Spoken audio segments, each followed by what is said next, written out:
हर हर महादेव, ओम नमः शिवाय। भोले बाबा की जय, माता पार्वती की जय। सावन मास के इस शुभ मंगल अवसर पर हम आपको शिव पुराण की कथा सुना रहे हैं। कई अध्याय अब तक आपने सुन भी लिए हैं। आज प्रारंभ होता है शिव पुराण बाणासुर और दैत्य प्रलंब का वध। ब्रह्मा जी बोले, नारद, जब तारकासुर कुमार कार्तिकेय के द्वारा मारा गया तब ये देखकर सभी देवताओं, ऋषि मुनियों सहित जन साधारण में प्रसन्नता की लहर दौड़ गई। सभी देवता खुशी से, भक्ति भाव से कार्तिकेय की स्तुति करने लगी। तभी कौंच नामक पर्वत दुखी होकर कार्तिकेय के पास गया। कौंच बाणासुर नामक दैत्य द्वारा सताया गया पर्वत था। वो कुमार के सामने हाथ जोड़कर खड़ा हो गया। भक्ति भाव से स्वामी कार्तिकेय की स्तुति करने लगा। तत्पश्चात बोला, हे प्रभु, बाणासुर मुझे बहुत कष्ट दे रहा है, आप उससे मेरी रक्षा कीजिए। तब कार्तिकेय ने पर्वतराज कौंच की स्तुति से प्रसन्न होकर कौंच को सांत्वना दी। जब पर्वतराज कौंच शांत हो गए तब कुमार कार्तिकेय ने उन्हें उनके दुखों और कष्टों से छुटकारा दिलाने हेतु भगवान शिव का स्मरण करके वहीं से अपनी अद्भुत शक्ति का परिचय देते हुए अनोखी शक्ति छोड़ी। इस शक्ति का प्रयोग कुमार कार्तिकेय ने उस दुष्ट राक्षस बाणासुर पर किया। तब वो शक्तिशाली दैत्य राज बाणासुर को भस्म करके शीघ्र ही कार्तिकेय के पास पहुंच गया। ये शक्ति जब उनके पास वापस गई तब वह कौंच से बोले, हे पर्वतराज कौंच, अब आपको बाणासुर नामक दैत्य से डरने की कोई आवश्यकता नहीं है। मैंने बाणासुर को मारकर तुम्हारी इस परेशानी को सदा सर्वदा के लिए हल कर दिया है। अब तुम अपने भय को छोड़कर हमेशा के लिए निर्भय हो जाओ। अब तुम प्रसन्नता पूर्वक अपने घर की ओर प्रस्थान करो। बाणासुर के भय से मुक्ति का समाचार पाकर पर्वतराज कौंच बहुत प्रसन्न हुआ और उसने भक्ति भाव से कार्तिकेय की स्तुति की। तत्पश्चात वो उनसे विदा लेकर अपने गृह स्थान की ओर चल दिया। वहां पहुंचकर कौंच ने अपने स्वामी कार्तिकेय की प्रसन्नता के लिए भगवान शिव के 3 शिवलिंगों की स्थापना की। प्रतिगेश्वर, कपालेश्वर, कुमारेश्वर नामक ये 3 शिवलिंग विश्वविख्यात हैं और जो लोग आस्था और भक्ति भाव से जीता जागते इस शिवलिंग की पूजा करते हैं उन्हें समस्त सिद्धियों की प्राप्ति होती है। ये शिवलिंग सिद्धिदायक हैं और 16 महान ज्योतिर्लिंग में शामिल भी हैं। पर्वत कौंच ने अपने स्थान पर वापस लौट जाने के उपरांत देवताओं के गुरु बृहस्पति ने कुमार कार्तिकेय से कहा, हे कुमार, देवताओं द्वारा आपको शिव पार्वती की आज्ञा से यहाँ महाबली तारकासुर का वध करने के लिए बुलाया गया है। इस अभीष्ट कार्य की पूर्ति हो चुकी है, अतः आपको कैलाश पर्वत पर लौट जाना चाहिए। गुरु बृहस्पति की बात अभी पूरी भी नहीं हुई थी कि प्रलंबासुर नामक दैत्य ने बहुत ही उपद्रव मचाना शुरू कर दिया और लोगों को कष्ट देना प्रारंभ कर दिया। तब शेष जी के पुत्र कुमुद द्वारा दुखी अवस्था में कुमार कार्तिकेय के पास वहां पहुंच गए। वहां आकर कुमुद ने कार्तिकेय की स्तुति करना प्रारंभ कर दी। हे प्रभु, मैं आपकी शरण में आया हूँ। हे गिरिराज, मुझे प्रलंबासुर की प्रताड़ना से मुक्ति दिलाइए। तब कार्तिकेय ने प्रसन्नता पूर्वक कुमुद को प्रलंबासुर द्वारा दिए गए कष्टों से मुक्ति दिलाने हेतु अपनी शक्ति द्वारा उसका संहार कर दिया। उस प्रलंबासुर को उसकी साथियों सहित मारा जानकर उसके शेष पुत्र कुमुद ने कार्तिकेय की बहुत स्तुति की और अपने निवास स्थान पाताल को चला गया। अगला अध्याय, कार्तिकेय का कैलाश गमन। ब्रह्मा जी बोले, हे नारद, इस प्रकार जब कार्तिकेय द्वारा दैत्यराज बाणासुर प्रलंबासुर को भस्म कर दिया गया तब सभी देवताओं ने साहर्ष कुमार कार्तिकेय का स्तवन किया। देवता बोले, हे देव, हम राक्षस राज तारक का वध करने वाले आपको नमस्कार करते हैं। हे नंदन, हे गिरिजापुत्र, आपको बाणासुर प्रलंबासुर नामक राक्षसों को मारकर इस त्रिलोक को संकट से जो आपने दूर किया है, आपकी भक्ति पवित्र है। आपका अनुरूप स्वरूप विघ्नों का नाश करके अभय प्रदान करने वाला है। हम सब स्वच्छ मन से आपकी स्तुति करते हैं। आप हमारी इस स्तुति को स्वीकार कीजिए। कुमार, हमें आशा है कि आप इस प्रकार सदैव हमारे कष्टों और संकटों को दूर करने में हमारी सहायता करेंगे। देवताओं द्वारा की गई इस अन्य स्तुति को सुनकर कुमार कार्तिकेय का हृदय प्रसन्नता से खिल उठा। उन्होंने सभी देवताओं को सहर्ष उत्तम वरदान दिए तथा भविष्य में सदैव सहायता करने का उन्हें वचन दिया। पर्वतों द्वारा की गई स्तुति से प्रसन्न होकर कार्तिकेय बोले, हे भूधरों, आप सदा से उत्तम और श्रेष्ठ हैं। आज से आप सभी साधु संतों और तपस्या में लीन सभी साधकों द्वारा पूजनीय होंगे। पर्वतों में श्रेष्ठ मेरे नाना हिमालय इन ज्ञानियों और तपस्वियों के लिए फलदाता सिद्ध होंगे। श्री हरि विष्णु बोले, हे कुमार, महाबली तारक का वध करके आपने इस चराचर जगत को सुखी कर दिया है। आप अपना पुत्र होने का कर्तव्य भी निभाएं। अब आपको अपने माता पिता शिव पार्वती की प्रसन्नता के लिए कैलाश पर जाना चाहिए। तत्पश्चात कुमार सभी देवताओं से दिव्य विमान पर बैठकर उनको प्रणाम करके अपने माता पिता के पास पहुँचे। कैलाश पर्वत की ओर जब वो चले उस समय वे आनंद ध्वनि करते हुए भगवान शिव के पास आगे पहुंच गए। विष्णु जी सहित सभी देवताओं ने त्रिलोकीनाथ भगवान शिव को प्रणाम करके उनकी स्तुति की। कुमार कार्तिकेय ने अपने माता पिता को सेवा भाव से प्रणाम किया। भगवान शिव ने प्रसन्नता पूर्वक अपने पुत्र का मुंह चूम लिया, बहुत स्नेह किया। देवी पार्वती ने कुमार को गोद में बिठाकर खूब चूमा। ये देखकर सभी देवता आनंद मगन होकर भगवान शिव पार्वती कार्तिकेय की जय जयकार करने लगे। तत्पश्चात सभी देवता सहित श्री हरि विष्णु और मैंने महादेव के साथ आज्ञा पाकर अपने अपने लोक को जाने की विनती की। तब भगवान शिव अपनी प्राण प्रिया देवी पार्वती और पुत्र कार्तिकेय के साथ आनंद पूर्वक कैलाश पर निवास करने लगे।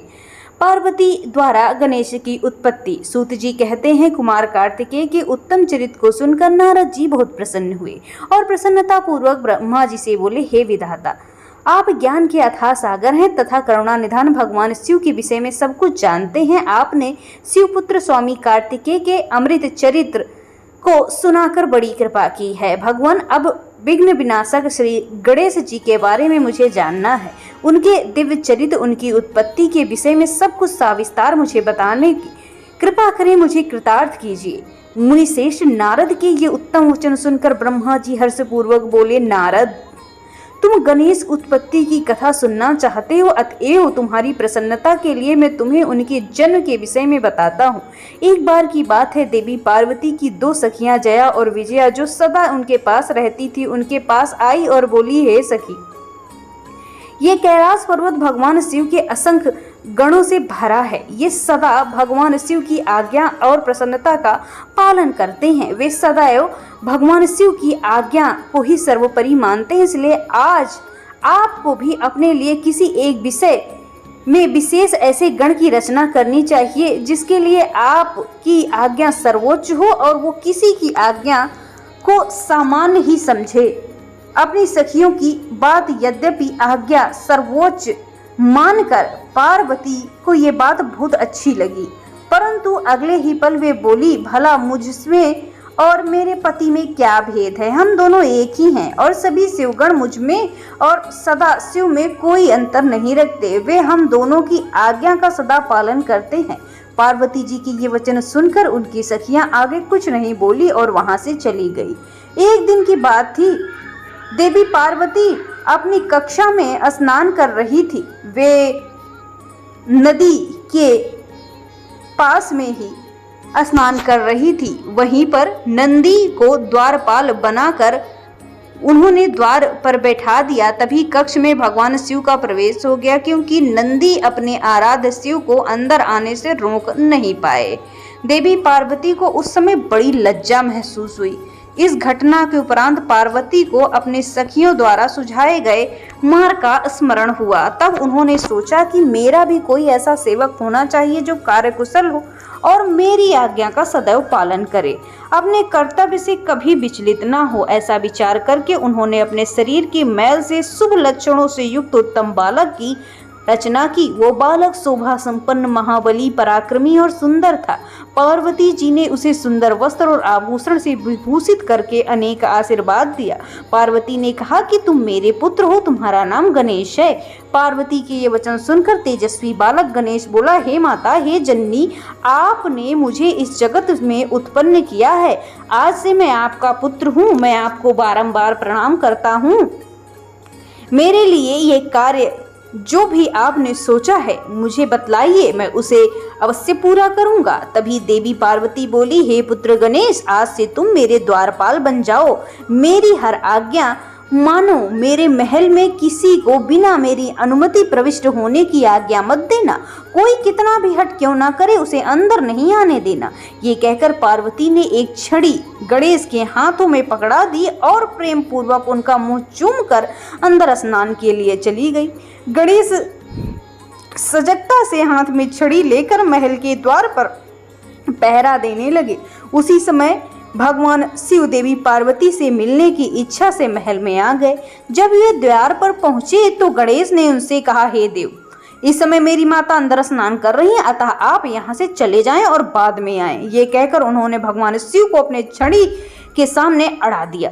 चूंकि गणेश जी ने भगवान शिव को कभी नहीं देखा था, इसलिए उन्हें ये बात समझ न आई और वो पहचान भी ना सके। ये देखकर भगवान शिव को क्रोध आ गया। वो बोले, अरे मूर्ख, तू मुझे अंदर जाने से रोक रहा है। तू जानता है मैं कौन हूँ? मैं शिव हूँ और मैं पार्वती का पति हूँ और अपने ही घर जा रहा हूँ। ये कहकर जैसे ही भगवान शिव आगे बढ़े, गणेश जी ने उन पर छड़ी का प्रहार कर दिया। ये देखकर भगवान शिव को क्रोध आ गया। उन्होंने अपने गणों को गणेश को वहां से हटाने की आज्ञा दी और बाहर खड़े हो गए। शिव गणों का गणेश से विवाद। शिव जी के जाने के बाद ब्रह्मा जी बोलते हैं, नारद शिव गणों ने अपने प्रभु की आज्ञा पाकर द्वार पर पहुंचने और द्वारपाल बने श्री गणेश को वहां से हट जाने के लिए कहा, परंतु गणेश ने हटने से साफ साफ इनकार कर दिया। शिव गणों को डांट फटकार कर वे गणेश जाकर उनसे लड़ पड़े और बोले, ओ मूर्ख, अब तू मुझसे जीत नहीं सकता। अगर तू अपने प्राणों की रक्षा करना चाहता है तो अभी इसी वक्त महल को छोड़ दे और यहाँ से चला जा, अन्यथा दंड पाने का अधिकारी होगा। ये देखकर वहां सभी को क्रोध आ गया। गणेश भी क्रोध में भरे हुए थे। वो कठोरता पूर्वक शिव गणों से बोले कि तुम इसी समय यहाँ से दूर चले जाओ, वरना मेरे क्रोध को भुगतने के लिए तैयार हो जाओ। गणेश की बात सुनकर शिवगण हंसने लगे। फिर द्वारपाल श्री गणेश को डांटते हुए बोले, मूर्ख, हम भगवान शिव के गण हैं और उनकी आज्ञा से तुम्हें यहाँ हटाने के लिए आए हैं। अब तक तुम्हें बालक समझकर हम छोड़ चुके थे, परंतु हम तुम्हें अब नहीं छोड़ेंगे। तुम हमें हठी बालक मालूम होते हो, जो कोई बात बिल्कुल भी मानने को तैयार नहीं हो। अभी भी कहता हूँ कि शीघ्र ही हट जाओ, अन्यथा मार दिए जाओगे। शिवगणों के इन वाक्यों को सुनकर गणेश जी को अत्यंत क्रोध आया। उन्होंने शिवगणों को डांट कर धमका कर वहां से भगा दिया। उनके इस प्रकार डांटने से शिवगण भयभीत हो गए। वहां से भागकर भगवान शिव के पास वापस गए। वहां जाकर उन शिव गणों ने अपने स्वामी भगवान शिव को जाकर सारी बात बता दी। ये सुनकर भगवान शिव ने क्रोधित होकर श्री गणेश को द्वार से हटने का आदेश दे दिया। शिवगण पुनः द्वार पर पहुंचे और गणेश को हटाने के हर प्रयास करने लगे और कहने लगे, गणेश तुम यहाँ से हट जाओ। लेकिन गणेश साफ साफ इनकार करने लगे। गणेश निर्भय होकर उन गणों से बोले, मैं पार्वती का पुत्र हूँ और तुम भगवान शिव के गण। हम दोनों ही अपनी अपनी जगह पे अपने कर्तव्य का पालन कर रहे हैं। तुम शिव जी की आज्ञा मानकर मुझे द्वार से हटाना चाहते हो, परंतु मैं अपनी माता की आज्ञा मानते हुए उनकी बिना आज्ञा प्राप्त किए इस द्वार के अंदर किसी को प्रवेश करने की आज्ञा नहीं दे सकता। अतः मुझे बार बार हटने के लिए इस प्रकार न कहो। जाकर अपने आराध्य स्वामी को सूचना दे दो। तब भगवान शिव के गण उनके पास पहुंचकर सभी बातों से उन्हें अवगत कराते हैं। भगवान शिव तो महान लीलाधारी हैं, उनकी बातों को समझ पाना अत्यंत कठिन है। ये सुनकर उन्होंने अपने गणों से कहा कि वो छोटा सा बालक अकेले तुम्हें डरा रहा है और तुम्हारी अधिक संख्या होकर भी तुम उनसे डर रहे हो। जाओ, जाकर युद्ध करो, उसे बंदी बनाकर द्वार से हटाकर मेरे सामने आना। शिव गणों के द्वारा गणेश का युद्ध।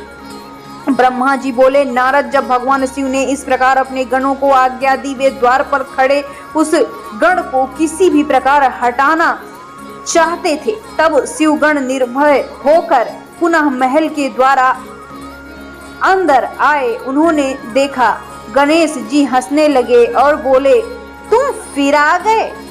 तुम्हें मैंने समझाया था कि यहाँ से तुम हट जाओ। मेरी माता पार्वती ने मुझे उत्पन्न किया है ताकि मैं उनकी हर आज्ञा का पालन करूं। मेरे लिए उनकी आज्ञा सर्वश्रेष्ठ है, उनकी अवज्ञा मेरे वश में नहीं। तुम ऐसे ही बार बार मुझे परेशान करने के लिए क्यों आ जाते हो?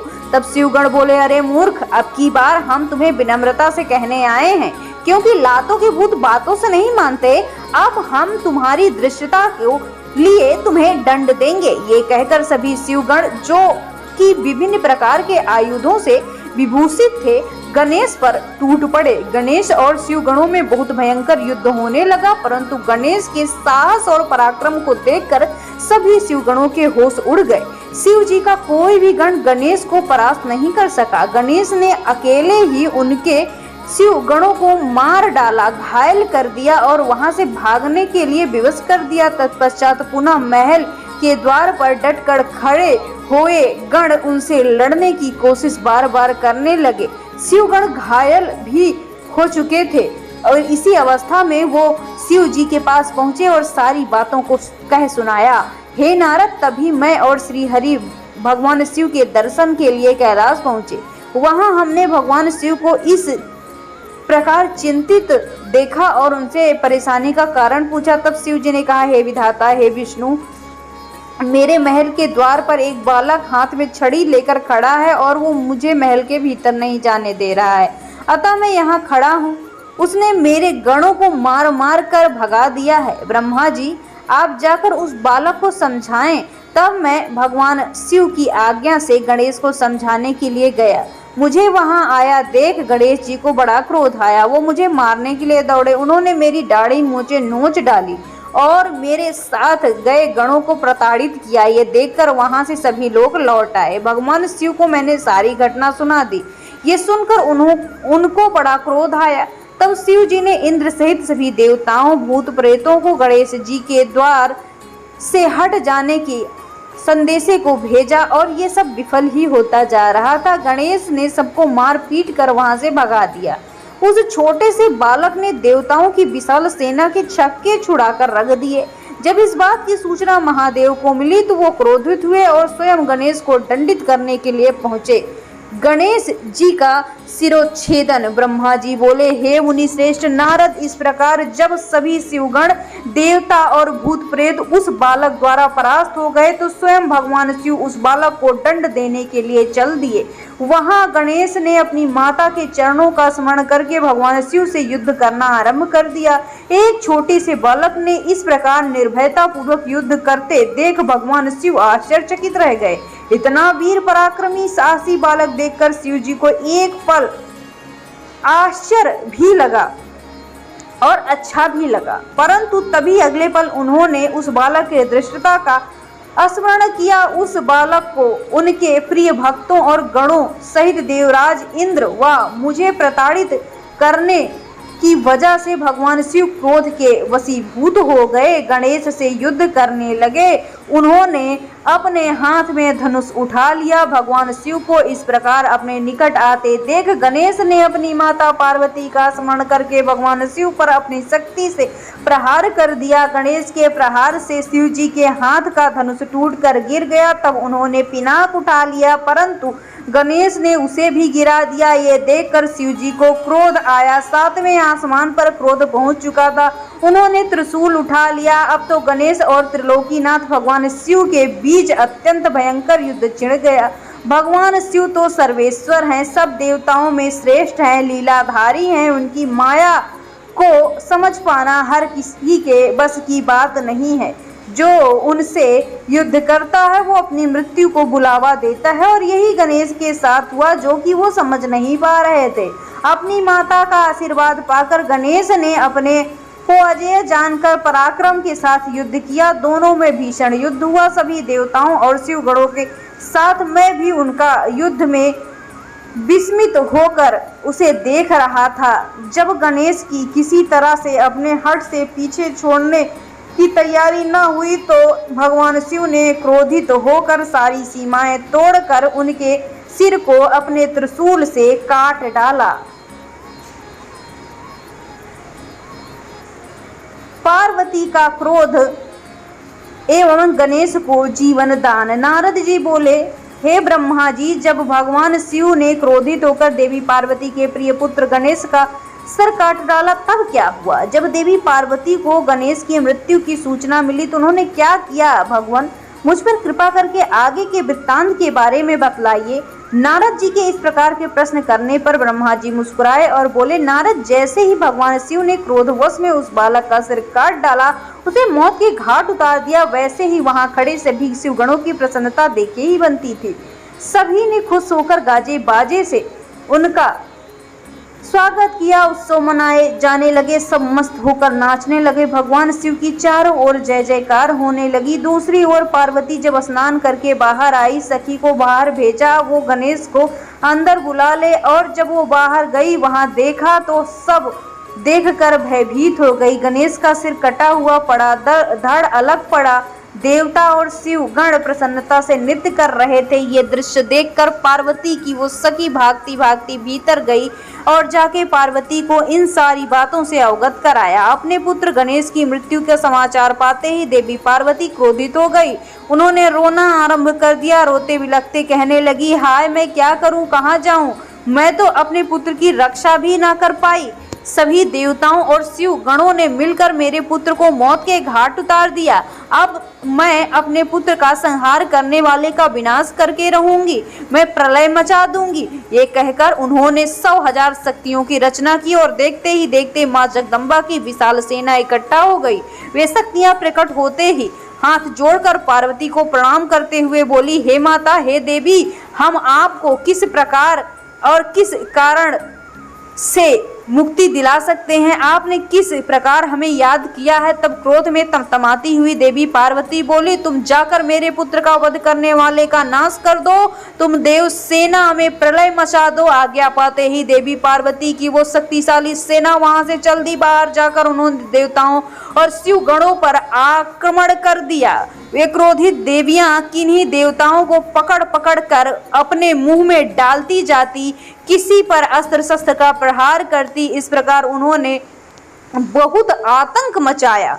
वहां चारों ओर त्राही त्राही मच गई। लोग अपनी जान बचाने के लिए जहां तहां भागने लगे। ये नजारा देखकर भगवान श्री हरि और विष्णु शिव सभी चिंतित हो गए। हमने सोचा कि अगर इन दैवीय शक्तियों को ना रोका गया तो पल भर में देवताओं की समाप्ति हो जाएगी, इस धरा पर प्रलय आ जाएगी। सब सोचने लगे कि इस विनाश लीला को कैसे रोका जा सकता है। नारद उसी समय तुम आकर कहने लगे कि इस संहार को देवी पार्वती ही रोक सकती हैं। इसके लिए आवश्यक है कि उनकी स्तुति करके उन्हें प्रसन्न किया जाए और किसी भी तरह उनके क्रोध को शांत किया जाए।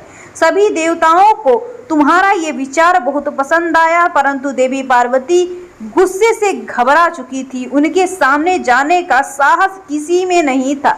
सब ने तुम्हें आगे कर दिया। हम सब महल के भीतर पार्वती के पास गए। सब देवता मिलकर देवी पार्वती की स्तुति करने लगे। बोले, हे जगदम्बा, हे चंडिके, हम सब आपको प्रणाम करते हैं। आप आदि शक्ति हैं, आप परम शक्ति हैं। आपने ही इस जगत की रचना की है। आप प्रकृति हैं। आप प्रसन्न होने पर मनोवांछित फल की प्राप्ति कराती हैं, जबकि क्रोधित होने पर सब छीन लेती हैं। हे देवी, हम सब आपको अपने अपराध की क्षमा याचना करते हैं। हम सब आपके सामने अपराध की क्षमा मांगते हैं और आप अपने क्रोध को शांत करो। हे महामाई, हम तुम्हारे चरणों में शीश झुकाए हैं। हे माता, हम पर अपनी कृपा दृष्टि करो। हे परमेश्वरी, सब कुछ भूलकर प्रसन्न हो जाओ और भयानक रक्तपात को रोक दो। इस प्रकार देवताओं की स्तुति सुनकर देवी चुप रही। कुछ समय सोचकर बोली, हे देवताओं, वैसे तो तुम्हारा अपराध सर्वथा अक्षम्य है, फिर भी तुम्हारी क्षमा याचना को मैं सिर्फ एक शर्त पर स्वीकार कर सकती हूँ। यदि मेरे पुत्र गणेश पहले की भांति जीवित हो जाएं तो मैं तुम सबको क्षमा कर दूंगी। ये सुनकर सब देवता चुप हो गए, क्योंकि ये तो असंभव कार्य था। फिर सभी देवता हाथ जोड़कर करुण अवस्था में भगवान शिव के सामने खड़े हो गए और बोले, भगवान, अब आप ही हमारी रक्षा कीजिए। इस प्रकार आप गणेश का सिर जिस प्रकार आपने काटा है, उसे मारा है, उसी प्रकार उन्हें जीवित कीजिए। देवताओं की प्रार्थना सुनकर भगवान शिव बोले कि देवताओं, तुम परेशान मत हो, मैं वो कार्य अवश्य सिद्ध करूंगा, तुम्हारा मंगल अवश्य ही होगा। भगवान शिव ने देवताओं के आदेश को उत्तर दिशा में जाने को कहा और पहला प्राणी जो मिले उसका सिर काट कर लाने को कहा। जब उसका सिर हम गणेश के धड़ से जोड़ेंगे तो वो जीवित हो जाएंगे। देवता उत्तर दिशा में गए। वहां सर्वप्रथम उन्होंने एक दांत वाला हाथी मिला, उसका सर काट कर वे ले आए। वहां महल के द्वार पर आकर उन्होंने गणेश के धड़ को धो पोंछ कर साफ किया और उनकी पूजा की। उसमें से हाथी का सर लगा दिया गया। तत्पश्चात श्री हरि विष्णु ने भगवान शिव के चरणों का ध्यान किया और मंत्रों को अभिमंत्रित करके जल गणेश जी के मृत शरीर पर छिड़का। जल छिड़कते ही पहले की तरह एक बालक उठ खड़ा हुआ जो अभी अभी नींद से जागा हुआ मालूम पड़ता था। वो बालक अब हाथी का मुख लग जाने के कारण गजमुखी हो गया था, परंतु फिर भी बहुत सुंदर और दिव्य लग रहा था। रक्त वर्ण का वो बालक अद्भुत शोभा से अलौकित था। जब भगवान शिव की कृपा से पार्वती पुत्र गणेश जीवित हो गए तो सभी देवता शिवगण अत्यंत प्रसन्न होकर नृत्य करने लगे। उनका सारा दुख पल भर में दूर हो गया। देवी पार्वती अपने प्रिय पुत्र को जीवित देखकर प्रसन्न हो गई। उनका क्रोध शांत हो गया और यहीं पर यह अध्याय समाप्त होता है। मित्रों, वीडियो को जितना हो सके अपने दोस्तों और रिश्तेदारों में शेयर करें ताकि वो भी भगवान शिव की इस महिमा का ध्यान कर पाएं और उनका भी भला हो पाए। अगर अभी तक आपने कमेंट बॉक्स में हर हर महादेव ओम नमः शिवाय नहीं लिखा है तो किस बात की देरी, एक बार जाते जाते भगवान भोलेनाथ का नाम अवश्य लें। भगवान भोलेनाथ आपका कल्याण करें।